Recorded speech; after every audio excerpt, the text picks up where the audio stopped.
We had a lot of requests for emerging sports leagues, so we're slowly knocking them out. And today, have an awesome guest in Mike Buckley, SailGP, that's just taking the seas and the world by storm. So appreciate you hopping on today, Mike. Yeah, thanks for having me, Andrew. Excited to chat U.S. SailGP Team and the SailGP League. I want to start here. We were talking about this before, and we put out a piece a while ago about it, just about the basketballization. It's not really a real word, but like just how basketball and the culture made things cool. You weren't a former sailor, you got into it, and now the sport is attempting to make sailing cool and get a lot more people involved. Let's just start there, and then we can start to get a little more into the nuance and how you guys are approaching that.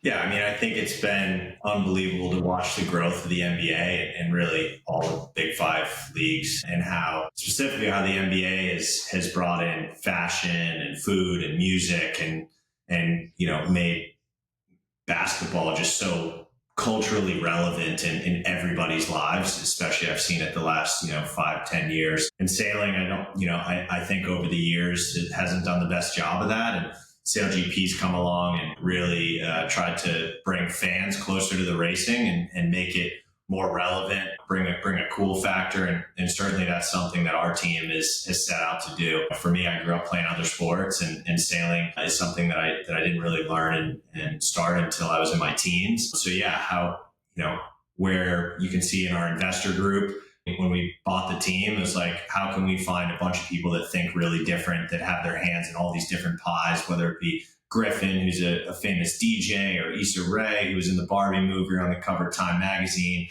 or DeAndre Hopkins, who's just all over the field catching footballs for touchdowns, but also really into fashion and doing cool things off the field. Yeah, I think we're trying to shake it up, and so far so good. How'd you originally, when you were a teenager, what got you into it, or what was the experience that pushed you into the sport?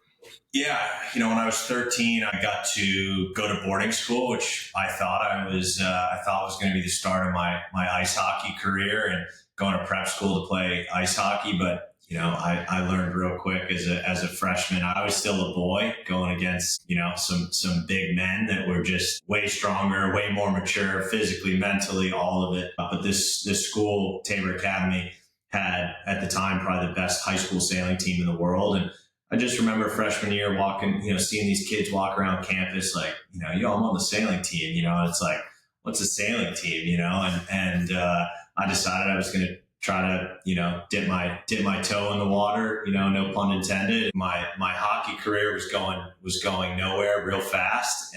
But I kind of took that same mindset into sailing. As, for me, it was like my everything. It was my outlet to compete. And I was surrounded by kids that were way better at it than I was. And I just tried to emulate them every day. And yeah, I realized it was maybe my meal ticket to college and beyond. And yeah, never really looked back, and it showed me the world. So I got to get back. Is there a certain, I guess, when you think of the NBA, you think the prime is 6'6", 220, you're sort of lean, you can jump, you're like, that's the ideal. For sailing, you could go jockeying like with horses and stuff, like real small, short. Like, is there a certain build for sailing that's optimal, or does it vary? So on our team, on an F50, which is the type of boat we race, there's 6 people. One of the cool things about SailGP is all the teams are co-ed. So every team is set up a little bit different. There's 2 roles on an F50 that are extremely physical, just like absolute freaks, have to turn these handles that spin a winch that allows us to control our wing. And we're the only team in the league that has a woman doing that role, Anna Weiss, who's she's actually up here on this photo behind me, and she's just a beast. And she's a ridiculous athlete. I wish I could be as athletic as she is. But yeah, so there's kind of one group that I kind of call like power team. And then there's the rest of us that are, so you think of them more as like linemen or linebackers in the NFL, that kind of physical build, DNs, and then kind of in the driver, the strategist, the wing trimmer, the flight controller, more like wide receiver, quarterback types. And yeah, so there's no one way to do it, but there's not really a certain build except for the power team. They have to be strong as hell. Very cool. And So obviously, as you're trying to increase awareness of the sport, sort of why I brought that up, right? It's the education. How are you going about educating the consumer, making people aware of it, so then you can adopt you understand the rules and how it works. How are you guys approaching that as a team, and then also the league?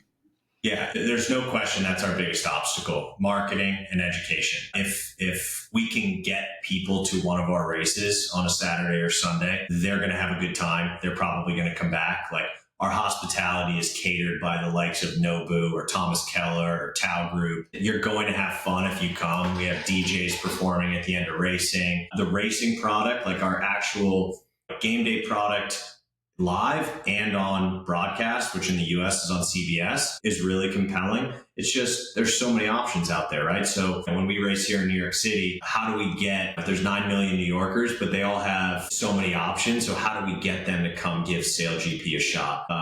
So I think doing unique partnerships, right? Like, we've got some epic partners in T-Mobile and Red Bull and Tommy Hilfiger and Apex Group. That's a big part of what we do. How do we bring fashion and cool factor into SailGP? The league, spends a lot of time and money trying to figure out ways to, have unique marketing campaigns. I know we had a big billboard during Formula One in Vegas going right over the track. We had lots of people, texting us about seeing us on that. Word of mouth. Obviously, our investor group, right? We've got a huge list of celebrities that are doing epic things in their spaces. So being able to that kind of crossover marketing. But it's hard. There's a lot of options out there. It took 25 years for the WNBA to take off. But what we've done, I can't take credit for this, what the league has done in 5 years. I like to say we've kind of grown in dog years. We have 700, our average last year on CBS viewership was 706,000. That's pretty major, right? Formula One's average last year was 1.1 million. So we're starting to play with the big dogs, but it's going to take a lot of work to stay there.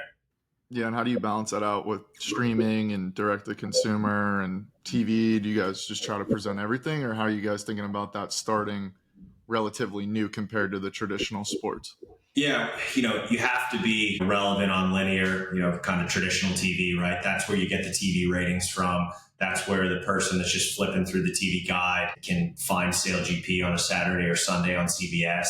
Streaming is the buzzword of the last, 5 or 8 years. We kind of think that we need to grow our audience before we end up on streaming.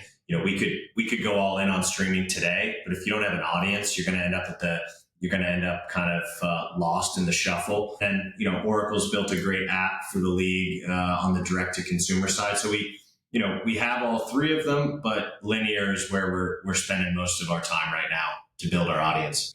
Yeah. And from an Olympic perspective, is the sport the same, different, or are there a bunch of variations? Have you built into one side, or what does that look like from the actual sailing? Yeah. I like to say that sailing is motorsport and golf mixed together. Similar demographic of golf, that tradition, but then you bring in motorsport. You could have Formula One, you could have IndyCar, NASCAR, you could have like the Pro-Am stuff where, people are racing a Mercedes, one race they're driving, the next race they have a pro driver that steps in for them. So it's kind of Pro-Am. That's really our sport in a nutshell. So in the Olympics, it's a lot of the same people. For instance, the team that won our league last year, the Spanish team, their two stars of their team won the gold medal in the Olympics. So totally different types of boats, but a lot of the same skill sets. We just signed, new to our team this year, a bronze medalist from the Olympics last year, Hans Hanken. So a lot of crossover, but totally different boats. Their boats go, 6 to 15 miles an hour. Ours hydrofoil and can go almost 70 miles an hour. So, and are much bigger. Now, you had mentioned a few other sports in there, F1 and all these comparisons. Now, as you look to other leagues or in your crafting your own, any examples or any strategies you've taken from some other sports that you've been implementing into your team side that you feel have been pretty effective? Or how do you go about like replicating what other successful leagues have pulled off versus like trying your own things and trying to set a new blueprint per se? Yeah, I think, as I mentioned, I didn't come into sailing kind of how most sailors, they grow up in it. And so I've always been sort of an outsider to my own sport. And I get a lot of, I get a lot of my ideas from other sports and use it as motivation, right? And I think until we kind of catch up to them, let's try to do some of the things that they're doing and see what works, see what doesn't. And, so the first was fashion, right? I said to our team, we're not going to show up in sailing clothes. We're going to show up, wearing cool outfits and things like that. And, we're going to put it on the internet and see how it goes. Our first weekend in Dubai, after we bought the team last December, I got ripped on. I think people wrote Mike looks like a magic marker or a banana or whatever. I was wearing a yellow Paper Planes jumpsuit. That led to a global partnership with Tommy Hilfiger. And one of the main deliverables is owning our walk-in moments when our key people show up at our team base on a Friday, Saturday, and Sunday of a Grand Prix. They want, to kind of own what we wear and be able to be the first in our space to do that. So I think, we took those ideas from, the NBA. And so while on one hand, the NBA and SailGP are at two opposite ends of the spectrum, we have certain things that tie us together. And so we'll keep pushing on things like that. I think telling stories of our key people is something that we're, really bullish on. And I know the league is starting to get behind that. Why does a fan like the NBA? Well, they like the players, right? You fall in love with these players that, you'll probably never meet in your entire life. And you can find ways to cry tears of joy when they win championships or real tears when they lose. And I think that's because we're drawn to these people that are doing these epic things. So that's something that we're going to really lean in on over the next season. Yeah, I agree with the player sentiment. I talk about that all the time now. This is sort of another piece I always talk about, but why, and this is potentially why track couldn't work as a league or individual sport, is because it's the individuals aren't as well followed as the countries. Now you guys have taken, you're focusing on the athletes, but all your teams are owned and it's part of this league structure, but they're also very much affiliated to a country. How do you think through that? Or, as you came in on the US side, which was a more recent team, right? It wasn't even at the initial start. What does that look like? Or what is some of the thoughts internally about that? Yeah, I think when Larry Ellison and Russell Coutts founded this league 5 years ago, their concept was the easiest way to scale a fan base in all these different regions was through national pride. So Team USA is pretty easy for Americans to get behind, right? So that was kind of what they decided would be the lowest barrier to entry. And I think we've taken that. We have an all-American team. All our athletes have U.S. passports. They all live here. And I think we continue to push on that. But everybody on our team also has, their own individual beliefs and personalities. And we push on that as well. And we want people to, A, support the U.S. team, but B, support these different athletes that are doing cool things. Now, where do you guys go from here? You're newer to the league. How do you aim to become the Kansas City Chiefs of SailGP from a team side? What's it take? Obviously, you leading the charge to make sure year in and year out, you're going to have a chance to win it every year. Yeah, there's a long road ahead. When we bought the team last November 8th, we basically kind of cleaned house and said we're going to start over and build the team and the culture the way that we thought it would be set up for the long haul. Winning a championship in any sport is something that takes a long time and can be a frustrating process, right? We saw what Zach and McLaren did in F1 yesterday, right? That's I don't know exactly. I want to say it's 25 years in the making, and Zach being at in the driver's seat, as CEO for the last 8 years, something. I don't know those numbers exact, but you got to shut out the noise. You got to trust your gut, and you got to go with what you think is correct. There's no guarantees in sport, right? Only one team wins every Sunday in SailGP, every Sunday in Formula One, every at the end of the year for the NBA or the NFL. And what you've got to set yourself up for is to have a chance. And so last year was a lot of trial and error. We were new. This year we don't have that as an excuse. We're still one of the new teams, but nobody wants to hear that excuse. We opened up our season in Dubai 2 weeks ago with a third place, which is a great way to start. We know that we're going to also have tough races this year, but we got to just try to keep getting better. We've built on our roster. We kept the core group and we made a couple improvements. But yeah, you just got to keep your head down and work harder than everybody to give yourself a chance. And I think what I've told our investors is we're 3 seasons from having a chance to win the championship. And I believe that. And I've been upfront from the jump, and we're going to work towards delivering on that. Now, as outsiders look in, they can see you, hey, CEO of the team. They figure there's athletes, but a lot goes into this. What does the organizational structure really look like for a SailGP team? Is it front office setup, or for people that I think a lot of people are curious always about that, because you know what it's like in the NFL or MLB or whatever, but it's different for ones that are a new team in a league only a couple years old. Yeah, I think one thing that's really easy for people to forget about is all the work that goes in, what I like to say, off the field. Why does an NFL stadium sell out on a Sunday when that team has been losing for 5 straight years? It's because all the work that they've done in the community over the years, right?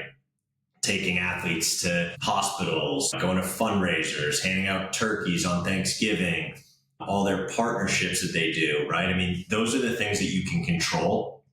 You can't control whether you win or lose. You can control what you put into it and how you prepare. But, that's something that I think is pretty interesting behind the scenes, that the hunt for new partners. We need to be commercially sustainable. Going out and bringing in the Tommy Hilfigers and the Apex groups this year was a huge win for us off the field. Inking a partnership with Hudson River Community Sailing and Rise, and helping out in the communities and bringing our story and hopefully bringing an aspirational aspect to, what they're doing in the community. Those are big wins that not a ton of people talk about, but they're really important. And then obviously, on the water, you got to put in the work. We want to leverage American technology to be able to, how do we gain the experience? Some of the teams that have been in the league for 5 years have hundreds and hundreds of days more than we do in an F50. So how can we leverage American technology and AI to close that gap? Because we're never going to actually close the amount of days gap, but we can to boost our experience, leveraging technology. But yeah, we're, as I said, when we went out to bring in mainstream investors, we're a media and entertainment company that is a professional sports team that happens to race sailboats, in that order. And I think most people think of us as a sailing team. And, if you think of yourself just as a sports team, you're probably not going to be able to hit all your goals. Right. And from a talent pipeline, is it in sailing similar to other sports with youth to high school to college to then pro league or Olympics, or what does that ecosystem look like? Yeah, it's similar. I would say that the path to becoming a professional is pretty tough. And what ends up happening is we lose so many talented sailors that go get real jobs because they don't see the path. And that's something that I want to change, is, getting some of these younger people a path to the Olympics, a path to SailGP. If they see it, I think they'll work hard and try to achieve it. But for the last kind of 20 to 30 years before there was this thing called SailGP, there was no path, and you'd lose most of the young kids. So it's going to take a few years to really jumpstart that. I think what we're creating here will start to make a dent in changing that.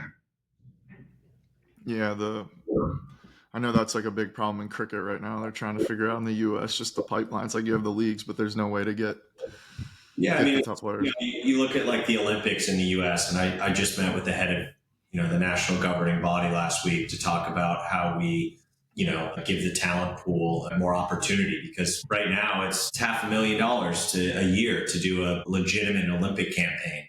Well, where does an 18-year-old kid get that money? You have to have wealthy parents.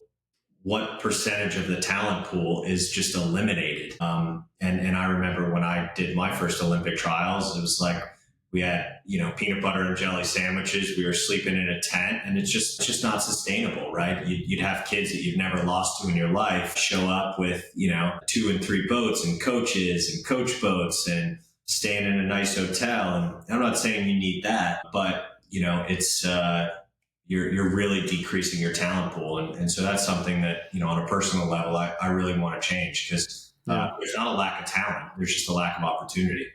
How many, what's the numbers behind sailing, if you have them off the top of your head, just globally, like how many participants, fans, youth that play? What's some of that data? Yeah, so in the US, there's around 6 million people that sail, which is, pretty significant. Our global broadcast numbers are around 19 million per race. So, that's really significant. Our race is broadcast in over 200 territories around the world. So, sailing in certain countries, you go to New Zealand, it's one of their main sports. Same in Australia and in certain places in Europe. Italy, huge market in Italy and Spain. When we raced in Spain in Cadiz, there were like over 60,000 people watching each day, right? On the shorelines there. It was unbelievable. When we go to New Zealand, there'll be, 20,000 people in grandstands. So it's hard for kind of an American to, imagine grandstands watching a sailboat race, but it's starting to take off, and I think we'll see it here in the U.S. In not too distant future. What's the date on that race, just for people as we get closer?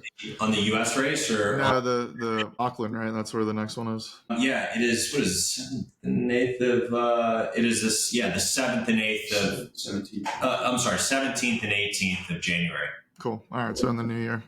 Yeah, and that's on like TV, or where can people get info on that? Is that right? Is that date right?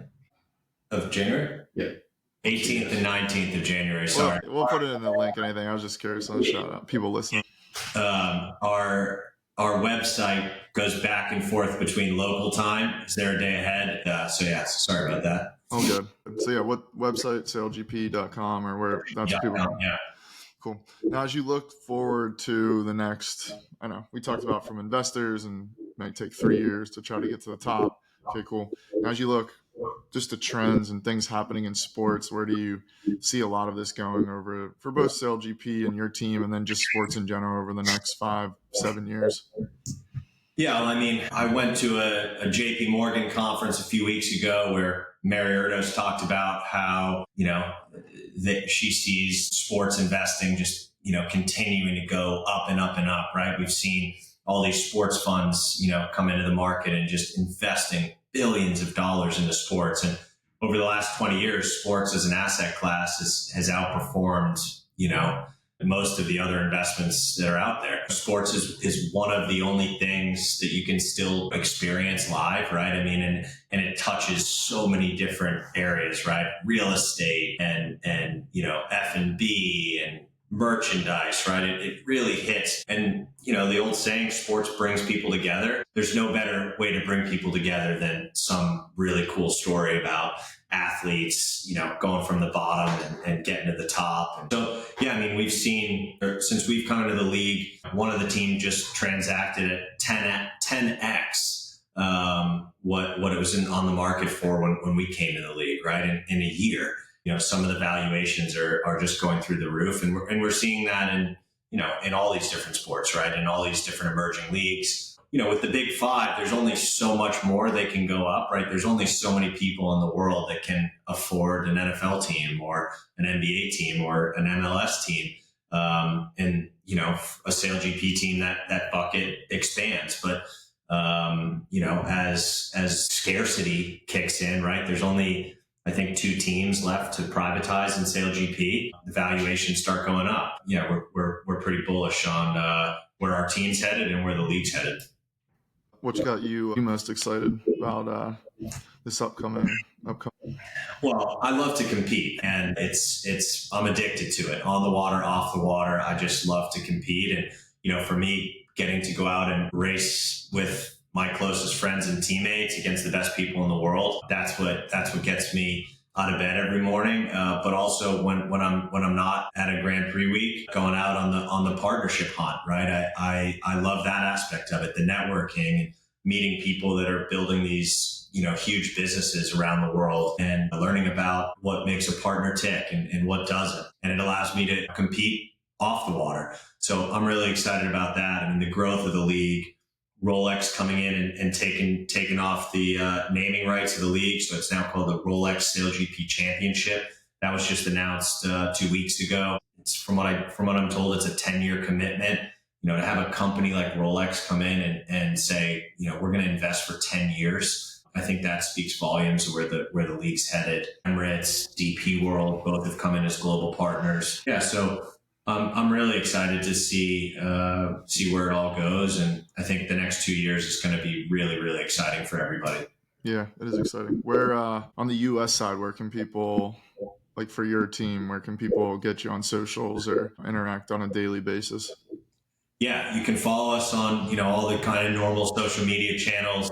USA is our handle. My handle is Buckley. Love a follow on Instagram. Yeah, we'd love to have you watch on CBS. If you can find a spare weekend where you want to go hang out by the water and hang out with a bunch of cool people in our hospitality or the grandstands, we'd love to have you at a race. In March, we're in LA and San Francisco. And then in June, we're in New York City. Yeah, I'd love to get you set up and see you at a race somewhere around the U.S. or maybe somewhere else around the world. Love it. What's the next U.S. race? Next U.S. race is L.A. LA, yeah, that'll be a good one. Yeah, so it's going to be a great one. San Francisco's awesome. It's always windy. You got the backdrop of the Golden Gate Bridge and Alcatraz. Some really cool imagery comes out of San Francisco. But my favorite race is New York City. It doesn't get any better than ripping by the Statue of Liberty or the Freedom Tower. We race right off the bottom of the city, and it's this is home for me. So that's going to be my favorite race on the calendar. Love that. Yeah, I'll have to make that. Might have to get out to that one. Mike, this was awesome. Appreciate you hopping on, sharing insights. Cool to see what you're doing in 13 months now. And excited just for the sport in general. So thanks for sharing the insights. Thank you for having me. And look forward to getting you to a race sometime this season. Soon. Awesome.